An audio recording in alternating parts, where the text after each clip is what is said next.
Melihat seseorang dengan kedua tangannya terpotong sedang gemetar di tanah, dia tampaknya tidak dalam kondisi yang baik.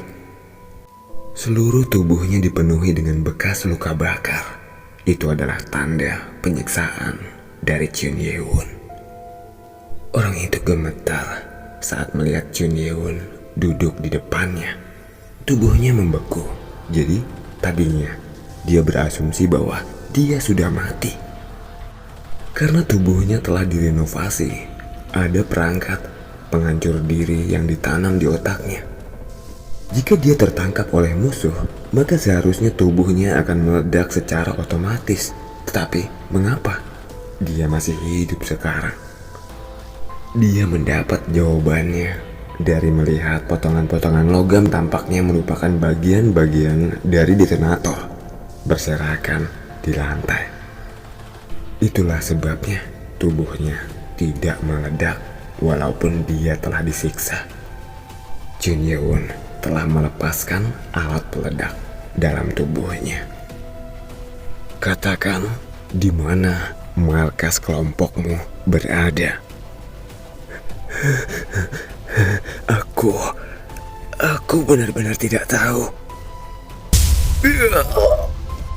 Chun Ye-won menjentikkan jarinya dan jempol kaki orang itu meledak.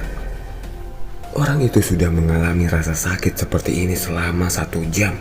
Chun Ye-won telah memasukkan bom nano ke dalam tubuhnya. Aku sudah memberitahukan padamu semua yang ku ketahui. Aku hanya menjalankan perintah orang yang berbicara denganmu di earphone tadi. Mendengar itu, Chun Ye-won memegang dagu orang itu. 50 bom nano telah diledakkan dalam dirinya selama 1 jam ini. Tetapi, dia terus mengulangi kata-kata yang sama. Nano, bagaimana hasilnya? Berdasarkan kontraksi pupil, gerakan otot wajah, detak jantung, semuanya sama.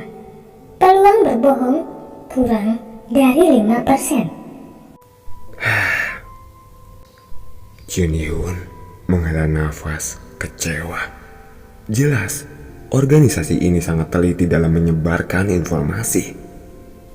Mereka benar-benar membuang segalanya saat dibutuhkan. Ternyata orang-orang yang bekerja dengan grup MS juga tidak memiliki informasi apapun. Yang lebih aneh lagi adalah ketika dia meminta Nano untuk mencari tahu di internet. Dikatakan bahwa grup MS telah bubar 15 tahun yang lalu. Seolah-olah organisasi ini sudah tidak ada. Rasanya seperti membuang-buang waktu menyiksa orang ini.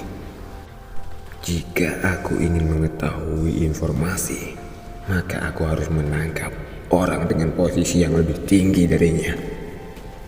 Chun Ye-won bangun dari kursinya dan tanpa ragu-ragu, dia memenggal kepala orang itu.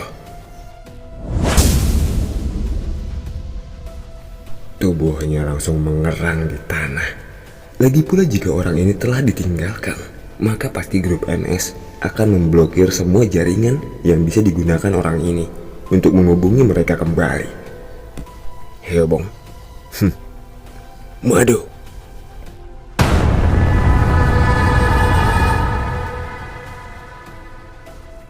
Ketika Chun Ye-won meninggalkan tenda, Hyobong membakar orang itu. Api Hyobong jauh lebih panas daripada api biasa. Jadi yang terbaik adalah membakar semua jejaknya. Nano, mana yang lebih dekat? Zumaidan atau kota Datong? Menurut Marayun, kota Zumaidan dan kota Datong adalah 2 kota tempat persembunyian peninggalan Cheonma lainnya. Tempat tubuh Baekgi dan Munranyong berhibernasi. Chun Ye-won memutuskan untuk menjemput kedua tubuh mereka dulu karena ada kemungkinan grup MS akan menculik mereka. Saya akan menandai titik lokasinya di peta, Tuan. Lokasi kedua kota itu segera ditandai dalam augmented reality. Kota Datong terletak di sebelah kiri kota Beijing. Jadi lokasi kota Datong lebih jauh ke arah utara. Jadi lebih baik aku ke kota Zumaidan dulu, baru ke kota Datong. Heobong lalu mendekati Chun Ye-un dan bertanya, "Yang mulia, ke kota mana dulu kita?" "Kita akan pergi ke Zumaidan." "Hah? Di mana itu, Tuan?" Tidak mungkin Heobong dapat mengetahui nama-nama kota yang digunakan di zaman ini. Di bagian selatan, kota Henan. Ya, Heobong terlihat kecewa. Dari melihat reaksinya, Chun Ye-un bisa menebak bahwa orang yang sedang berhibernasi di kota itu adalah Baekge. "Heobong? Iya, Tuan, ada apa?" "Tadinya aku ragu untuk mengajakmu terbang, tapi untunglah kau telah meminum darah dari kilin api, jadi pasti kau akan dapat menahannya." Apa maksudnya, Tuan?" Tanpa menjawab pertanyaan Heobong, Chun Ye-un langsung menggunakan armor nano dan memeluk Heobong lalu terbang ke langit. Tuan.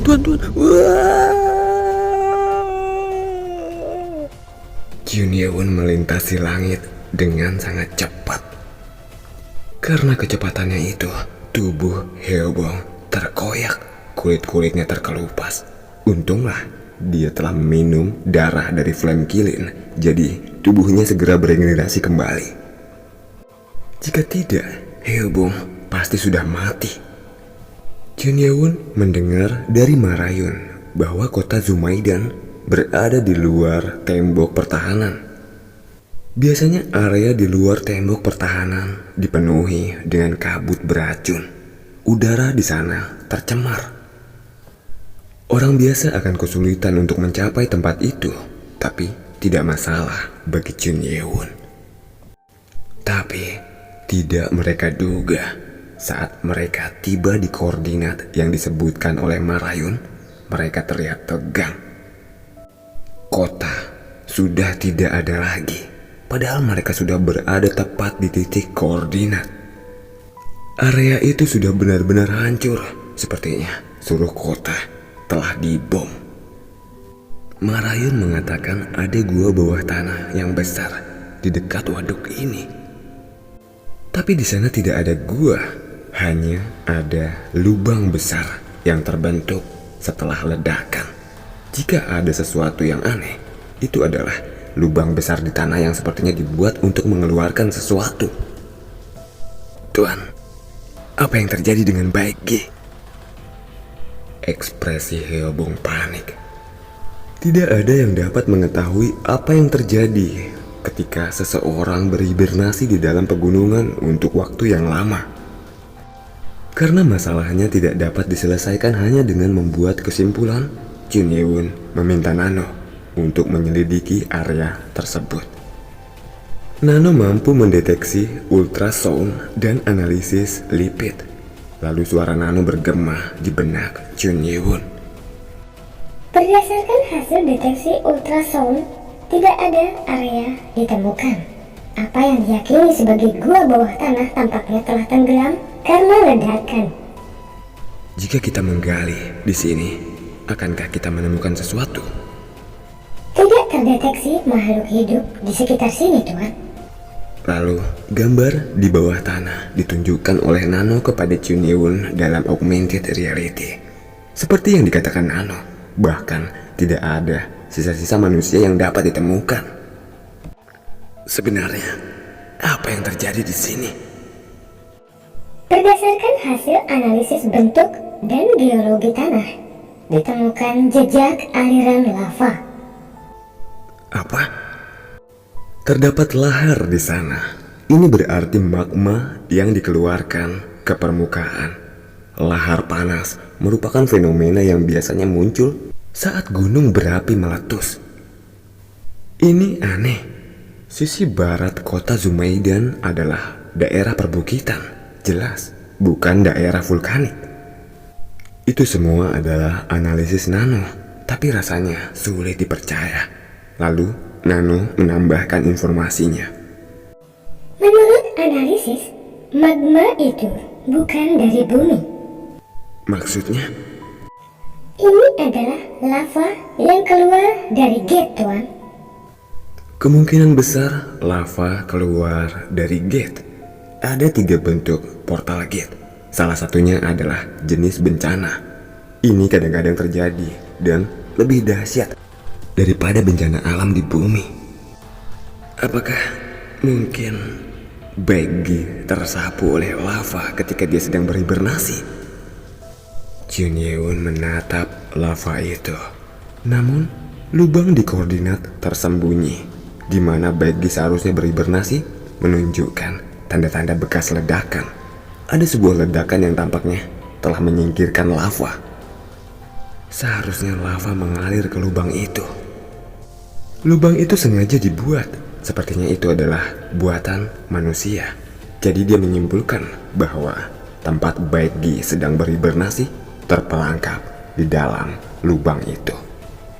Tapi apakah mungkin Baggy semudah itu dikalahkan oleh manusia? Jun Yeun menatap lubang yang luas itu.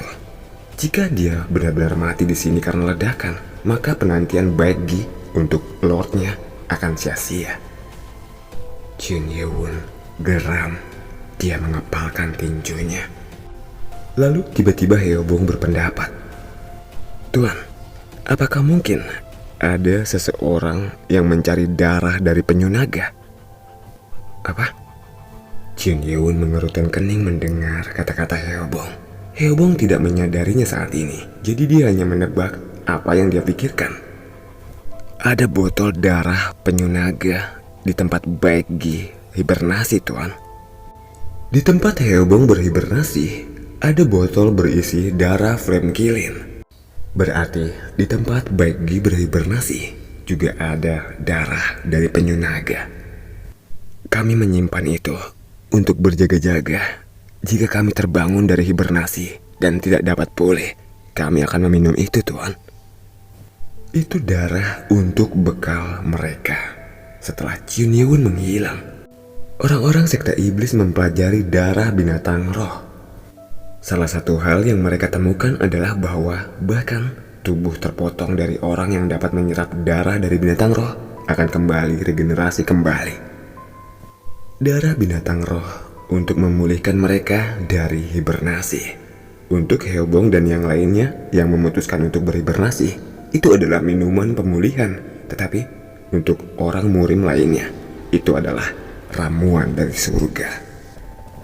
Itulah sebabnya Heobong berpikir mungkin ada yang mencari darah dari penyu naga. Jun Yeun yang sedari tadi hanya terdiam, tiba-tiba melihat ke dalam peta augmented reality. Sepertinya dia menemukan sesuatu. "Heobong, ikuti aku." Jun Yeun segera melompat ke dalam lubang. Heobong buru-buru mengikutinya. Jun Yeun setelah mencapai lubang segera mengulurkan tangannya. "Tuan, apa yang Anda lakukan?" "Kau diam, lihat saja baik-baik." Jun Yeun masih mengulurkan tangannya ke dasar lubang, tapi dia perlu konsentrasi penuh. Jun Yeun akan dapat lebih cepat melakukan ini jika Heobong tidak terus mengoceh. Terasa getaran di dasar lubang. Sepertinya ada sesuatu yang sedang naik ke atas.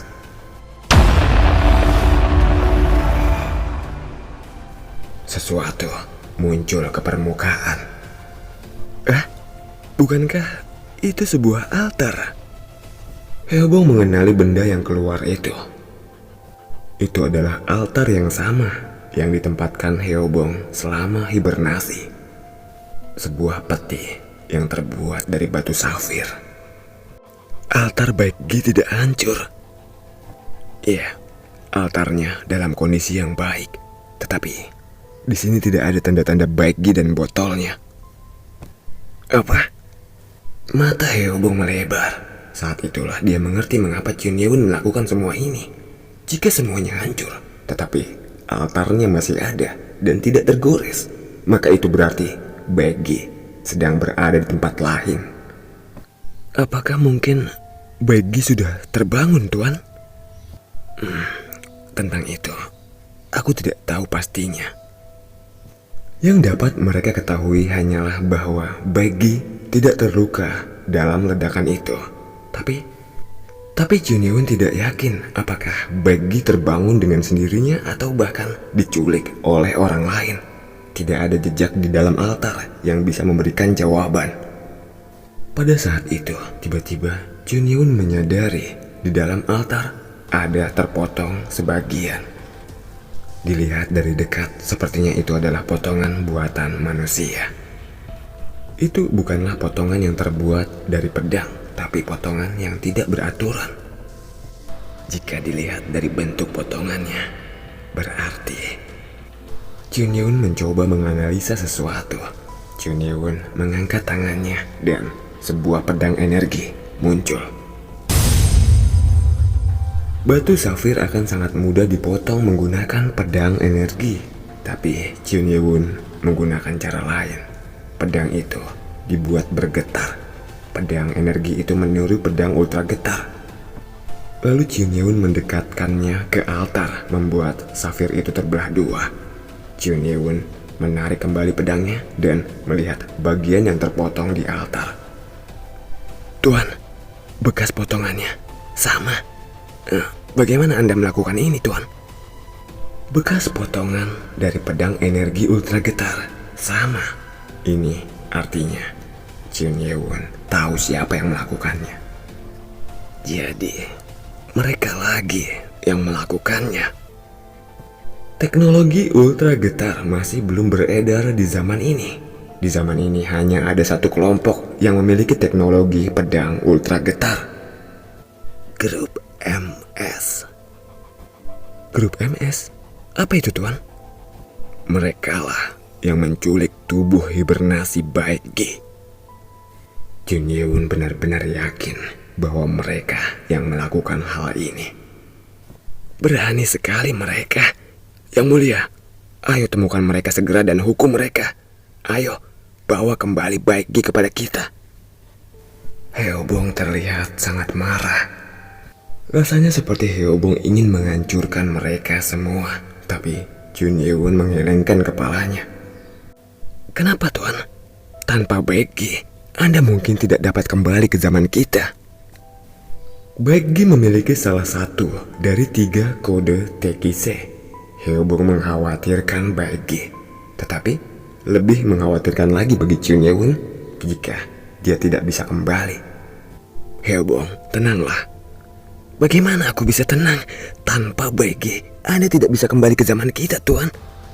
Iya, tapi jika kita melacak kembali, hanya buang-buang waktu. Kita perlu menemukan petunjuk lainnya. Jika grup MS adalah organisasi yang terbuka, maka akan dengan mudah dapat menemukannya. Tetapi mereka sangat tersembunyi. Mencari grup MS seperti mencari jarum di tumpukan jerami. Itu akan memakan banyak waktu. Sial, kuharap mereka datang sendiri kepada kita secara langsung, jadi kita bisa menghancurkan mereka segera. Mata Junyewon berbinar pada gerutuan Heobong itu. Itu ide bagus, Heobong. Apa, Tuan? Junyewon tersenyum pada Heobong yang sedang marah. Iya, kau benar. Kita tidak perlu mencari mereka. Karena setelah menerima komisi dari Jun Wokyung, mereka masih mengincar Junyewon. Kemungkinan besar, grup MS juga memiliki hubungan rahasia dengan organisasi lainnya. Dan jika Junyewon memanfaatkan ini, dia bisa membuat grup MS datang dengan sendirinya kepadanya. Heobong, kau tenanglah. Iya, Yang Mulia. Aku berjanji padamu, aku akan membuat kau yang akan membantai mereka dengan tanganmu sendiri. Baik, Tuan. Heobong berhenti menggerutu setelah Junyewon mengatakan itu, karena Junyewon yang dia kenal adalah orang yang selalu menepati janjinya. Heobong, iya Yang Mulia. Sebelum kita mengejar Baigi, Mun Ranyong, maksudku istrimu. Kita harus segera menjemputnya. Benar, Tuan. Ayo, kita harus segera kalau begitu. Mendengar kata-kata Chun Yewon itu, Hyobong ingin segera cepat-cepat. Karena Baekgi telah menghilang. Dia khawatir istrinya juga mendapat masalah yang sama. Tanpa berlama-lama, Chun Yewon mengenakan armor nano lagi. Setelah dia memakai armor nano, Chun Yewon merentangkan tangannya ke arah Hyobong. Ayo. Hyobong yang telah mengalami terbang bersama Chun Yewon ragu-ragu sejenak. Tuan, apakah kita akan terbang lagi?